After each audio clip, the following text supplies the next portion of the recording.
আজ আপনাদের মাঝে নিয়ে এসেছি দাগি সিনেমার এক্সপ্লেন্ড। তাই ইন্ট্রো আজ একটু ভিন্নভাবে উপস্থাপন করব।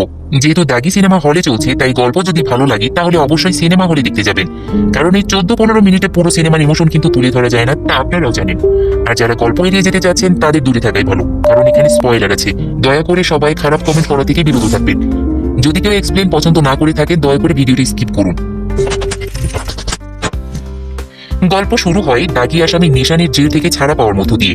সে 14 বছর জেল কেটেছে। তো জেল থেকে ছাড়া পেয়ে নিশান বাড়িতে ফিরতে থাকলে পেছনের কিছু স্মৃতি মনে করে ভয় পেতে থাকে। এদিকে হঠাৎ নিশানের ছাড়া পাওয়াতে বাবা মা অবাক হয়। রুমে আসলে পেছনের স্মৃতিগুলো সে মনে করে। তখন দেখানো হয় 2008-এর ইন্ডিয়া।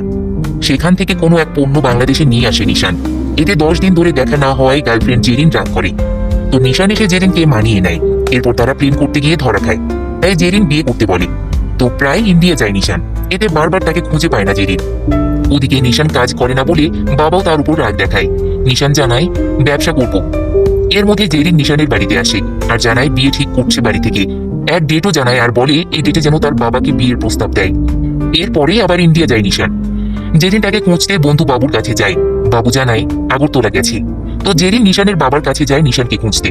বাবা জানায় ওই বিয়ের মানুষ না, তাই অন্য কাউকেই বিয়ে করো। এরপর ইন্ডিয়া আসলে জানা যায় সে মাদক চোরা কারবার করে। তো এবার চোরা কারবারি করতে গিয়ে বর্ডারে অল্পের জন্য বেঁচে যায় নিশান, কিন্তু তার সাথে একজন গুলি খায় আর তাকে হাসপাতালে ভর্তি করানো হয়।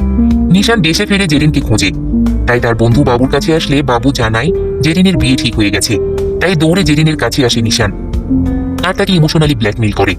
তখন জেরিনের হাজবেন্ড সোহাগ বলে এই তাহলে নিশান যার কথা তুমি বলেছিলে, কিন্তু সে তো তোমার সাথে টাইম পাস করেনি, সত্যিকারের ভালোবেসেছে। জেরিন জানায় এইটা ইগো থেকে সব বলেছে, কালকে এটা ভুলে যাবে। তখন নিশান ফোন দিলে সোহাগ বলে ভুল করে আসছি তোমাদের জীবনে, তাই এটা শেষ করা উচিত। এরপর জেরিন সোহাগকে নিয়ে নিশানের কাছে আসে সবকিছু খোলাসা করতে।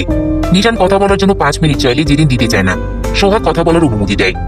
নিশান আবারও জেরিনকে ইমোশনালি ব্ল্যাকমেইল করে আর পায়ে পড়ে বিয়েটা ভাঙার জন্য। এরপর জোর করে রেপ করে তাকে। সোহাগ এসে মারতে থাকলে সোহাগকে ধাক্কা মারে আর সে ছাদ থেকে পড়ে গিয়ে মারা যায়। তখন নিশানকে পুলিশ ধরে। সোহাগের মা জেরিন আদালতে তার বিপক্ষে বক্তব্য দেয়। সবাই নিশানের ফাঁসি চায়।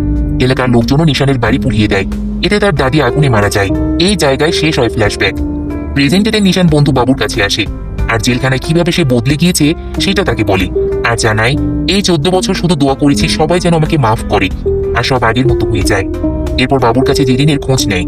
নিশান জেল কেটে বাড়ি আসলে কমিশনার তার বাবাকে ফোন করে বলে নিশানকে এলাকা ছেড়ে যেতে হবে। বাবা নিশানকে প্রতিষ্ঠিত হতে বলে তখন। এরপর নিশান সোহাগের মাকে দেখতে যায়, কিন্তু কথা বলার সাহস পায় না। সেখান থেকে চলে আসে বোনের শ্বশুর বাড়ি। সেখানে গেলে বোনের হাজবেন্ডের কাছে হেনস্থা হয়। এরপর বোনকে শাসালে তা দেখে নিশান, তাই সেখান থেকে দ্রুত চলে যায়। এরপর নিশানের বাবা নিশানের জন্য পাত্রী ঠিক করে, কিন্তু মেয়েটা কথা বলতে পারে না। তো নিশান লিখনের সামনে বলে আমি মার্ডার কেসের আসামি, 14 বছর জেল কেটেছি, তাই পচা শামুকে পা কাটবেন না। তো নিশান একটা সুপার শপে কাজ পেলে মেয়ে বারবার আসে নিশানের কাছে আর এসে ফটো টেক্সটের মাধ্যমে জানায় আমি আপনার সব অতীত জানি, আমার অন্যত্র বিয়ে হয়েছিল, সে টাকা নিয়ে পালিয়ে গেছে, তাই পচা শামুক ভয় করি না। এরপর তারা অনেক ঘোরাফেরা করে। এরপরেই নিশানের চোরা কারবারের মালিক ফোন করে আর ওকে কাজে ফিরতে বলে। নিশান জানায় আমি এভাবেই ভালো আছি, আর ওই সব কাজ করবো না। সেদিন কাজে আসলে সুপার শপের চাকরিও চলে যায় নিশানের, কারণ তার জেল থেকে ছাড়া পাওয়ার ভিডিও ভাইরাল হয় সোহাগের মায়ের এক ভিডিওতে। তো সেখানে ওই মেয়েটা আসলে তাকে তাড়িয়ে দেয় নিশান। এরপর আসে সোহাগের মায়ের কাছে। সোহাগের মা অনেক রাগ দেখায় নিশানকে নিয়ে, এমনকি মারতেও আসে। তখন নিশানকে সবাই বাইরে নিয়ে যায়। বাইরে কান্না করতে থাকে সে। রাতে বোনের বাসায় গেলে সেখানে গিয়ে দেখে বোনকে তার হাজবেন্ড মেরেছে, তাও আবার তার জন্য। তাই সেখান থেকে বাড়ি ফিরতে দেখে রাস্তায় সবাই তার জন্য ফাঁসির জন্য মিছিল করছে। বাড়ি আসলে তার বাবাও তাকে চড় মারে। সেখানে কমিশনারও আসে। তখন নিশানের বাবা জিজ্ঞেস করে কেন সোহাগের মায়ের কাছে গিয়েছিলি। নিশান জানাই মাফ চাইতে। তখন কমিশনার বলে ওঠে সবাই বলছে তুই মারতে গিয়েছিলি। এরপর সবাই তাকে অন্যত্র চলে যেতে বলে। নিশানও যেতে চায়। এরপর বাবাও বলে তুই রাজশাহী যা আর লিখনকে বিয়ে কর, শান্তিতে থাক। তো নিশান রাজশাহী আসলে লিখন আসে তার কাছে। সে সময় নিশান দূর থেকে দেখতে পায় জেরিনকে আর অবাক হয়ে যায় সে। তাই বাবুকে ফোন দেয় আর জানায় রাজশাহীতে জেরিন আছে, সাথে একটা বাচ্চাকে দেখলাম। বাবু শুধু লিখনকে নিয়েই চিন্তা করতে বলে, কিন্তু নিশানের মন তো শুধু জেরিনের দিকে। তাই লিখনের বাড়ি না ঢুকে খুঁজতে থাকে জেরিনকে। কিন্তু কয়েকজন লোক এসে তুলে নিয়ে যায় নিশানকে। গাড়িতে জ্ঞান ফিরে দেখে তার আগের ব্যবসায়ী পার্টনার রবি তাকে ধরে নিয়ে এসেছে। এরপর তার বাড়িতে নিয়ে আসলে জেরিনের সাথে থাকা মেয়েকে দেখে আর অবাক হয় নিশান।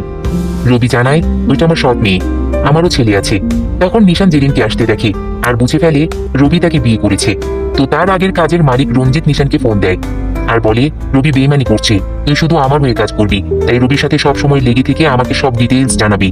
তো নিশান লিখনকে বিদায় দিয়ে কাজের জন্য রবির কাছে যায়, আর সেখানে নিশানের ভয়েস শুনে দৌড়ে আসে জেরিন। রবি তখন পরিচয় করিয়ে দেয় ওই আমার ওয়াইফ। এরপর জেরিন নিশানকে চলে যেতে বলে। তখন নিশান জিজ্ঞেস করে কৌশলী কি আমার মেয়ে? কৌশলী হচ্ছে ওই মেয়ের নাম। নিশান আরো বিভিন্ন প্রশ্ন করতে থাকলে এড়িয়ে যায় জেরিন, আর জানায় এটা সোহাগের মেয়ে, আর সোহাগকে তুমি মেরেছো, তাই আমার মেয়েকে সব বলে দেবো। নিশান জানায় ওইটা অ্যাক্সিডেন্ট ছিল। তারপরও জেরিন তাকে চলে যেতে পারে। এরপর রবি নিশানকে জিজ্ঞেস করে রঞ্জিত কি তাকে ফোন করেছিল কিনা। নিশান বলে না। তারপর নিশানের মাধ্যমে রঞ্জিতের সাথে সব সমস্যার সমাধান করতে যায় রবি, তাই নিশান রঞ্জিতকে ফোন দেয়। এরপর রবি রঞ্জিতের সাথে কথা বলে আর বাংলাদেশে আসতে বলে সবকিছু ঠিকঠাক করার জন্য। ওইদিকে জেরিন জিজ্ঞেস করে নিশান এখানে কেন। রবি জানায় কৌশলীর বাপ কিনা সেটা জানার জন্য, কারণ তুমিও জানো না কৌশলীর বাপ কে।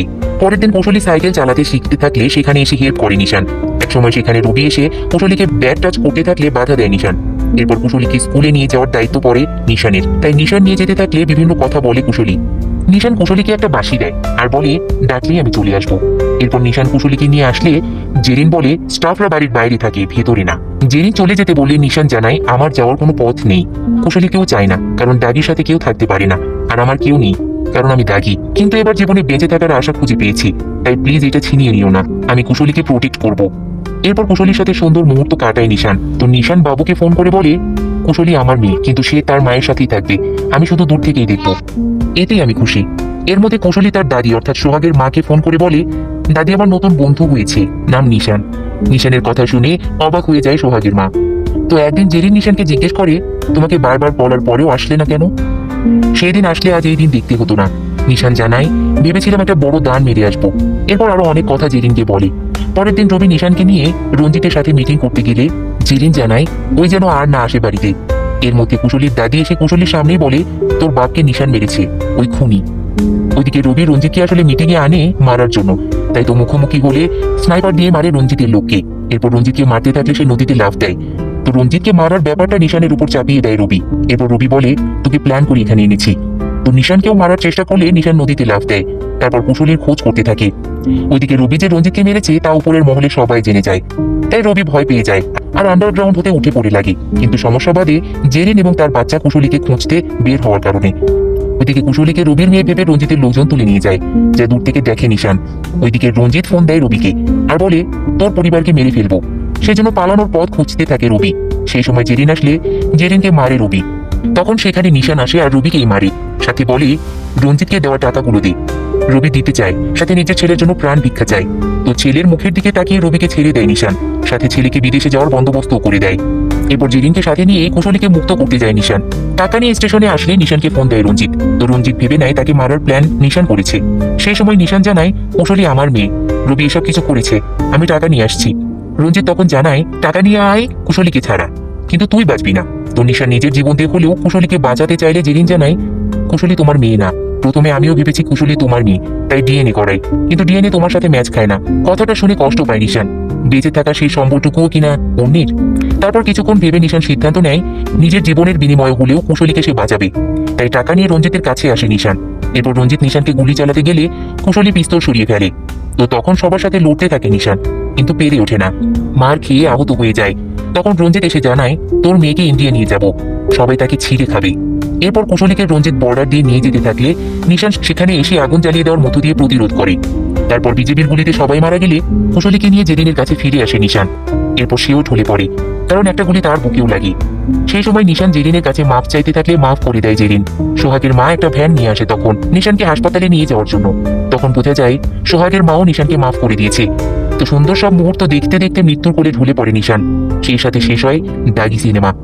নিশানের চরিত্রের প্রতি মায়াই পড়া যায়। সে সত্যিই খুব ভালোবাসতো জেরিনকে, কিন্তু পরিস্থিতি তাকে জেলে নিয়ে যায়, আর সেই জেল জীবন তাকে বদলে দেয়। তো যে সুন্দর এক জীবন খুঁজে পেল তখন আবার তাকে হারিয়ে যেতে হলো। এটাই বোধহয় ছিল তার নিয়তি। দাগি সিনেমার এক্সপ্লেন আপনাদের কেমন লাগলো জানাতে পারেন কমেন্ট বক্সে।